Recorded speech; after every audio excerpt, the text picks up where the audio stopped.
Bonsoir à tous, chers auditeurs et auditrices. Nous voici de retour avec la charmante Elista. Bonsoir. Pour l'horoscope mensuel. Alors, qu'est-ce qu'il vous attend ce mois-ci, chers amis béliers? Alors, quelques difficultés à surmonter ce mois-ci. Entre vos citoyens mécontents, entre les corsaires ennemis qui vous piquent vos poings, vous en avez vraiment votre claque. L'envie de partir vous démange, mais restez zen surtout. Pas de décision hâtive, vous pourrez le regretter. Tout vient à un point à qui sait attendre. Pour les taureaux. Pour les taureaux, ce mois-ci, vous avez des étoiles plein les yeux. Que se passe-t-il? Ah bah oui, c'est la Saint-Valentin qui approche et qui vous rend aussi nostalgique et un brin amoureux. Mais restez un peu terre à terre parce que vous pourriez passer à côté de belles choses à trop laisser votre esprit voyager. Les Gémeaux, ma chère Elista. Alors, pour les Gémeaux, contrairement aux taureaux, l'amour vous rend austère et piqueux. Vous en voulez à la terre entière parce que votre ennemi a embarqué sur son navire votre dulcinée. Prenez garde, le bataillon ennemi est à la tête de votre ancienne dulcinée et elle n'aura aucune pitié pour vous. Mais rassurez-vous, vous en avez encore moins qu'elle. Ça risque d'être bouillant les jours à venir. Espérons que cela ira mieux le mois prochain. Pour les cancers. Les cancers, vous abordez la vie du bon côté.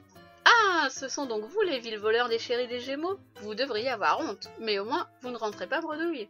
On peut dire que la chance vous sourit sur tous les points, mais prenez garde à l'eau qui dort, on ne sait jamais ce qu'il va vous tomber sur le coin du nez prochainement. On vous aura prévenu. Et pour les lions, Elista? Dans la jungle, terrible jungle, le lion... Oups. Non, vous ne mourrez pas. En tout cas, vous n'avez pas la grande forme et il est rare d'entendre votre rugissement. Allez, remuez-vous un peu et allez donc chasser la gazelle qui se moque de vous. Là, regardez-la, elle est encore souris comme une vraie hyène. Allez, courage, vous arriverez à battre ce coriace adversaire. Vierge. Les vierges, vous êtes le plus pur de ces signes et pourtant, il vous arrive de temps à autre de vous la jouer mi-ange, mi-démon. Mais on a compris votre manège depuis longtemps.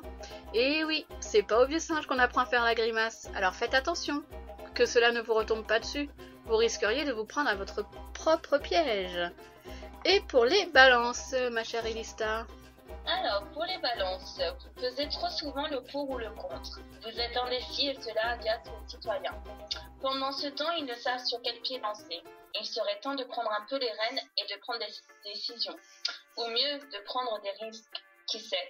Pour les scorpions. Alors, les scorpions, ce n'est pas la mouche tsetse qui vous a piqué, mais bien la mouche des piques. Vous ne cessez d'envoyer les gens balader avec des piques blessantes. Eh oh, ne faites pas à autrui ce que vous ne voudriez pas que l'on vous fasse. Relâchez un peu la pression. Ce n'est pas en vous montrant sous ce mauvais jour que vous vous ferez des amis. Les sagittaires, maintenant. Vous avez fait une erreur et cela vous mine du fond du cœur. Ne vous inquiétez pas, on ne vous en veut pas. Mais à vous de remonter la pente et de laisser ces idées noires de côté. Dites-vous que c'est peut-être pour vous la chance de repartir sur de bons rails. Et qui sait, vous verrez les choses sous un autre angle et tout redeviendra comme avant. Un peu de patience, vous verrez, tout n'est pas si triste dans la vie. Les Capricornes.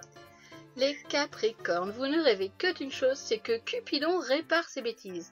Mais pourquoi diable vous a-t-il fait tomber amoureux de votre meilleur ennemi? Comment le lui avouer? Et surtout, comment vos amis dans votre alliance vont le prendre? En tout cas, ce qui est sûr, c'est qu'il risquerait de vous considérer comme un traître. Mais vous le savez, on ne peut pas déjouer les plans de Cupidon. C'est le destin, vous dira-t-on. Allez plutôt avouer votre amour, ça sera mieux pour vous. Pour les Verseaux. Envie de rien, besoin de toi. Chantez à tue-tête cette chanson parce que pour vous, la Saint-Valentin, c'est symbolique. Oui, mais vos alliés ne pensent pas comme vous. Vous êtes en guerre, alors concentrez-vous un peu au risque de perdre votre place dans cette alliance qui vous est chère.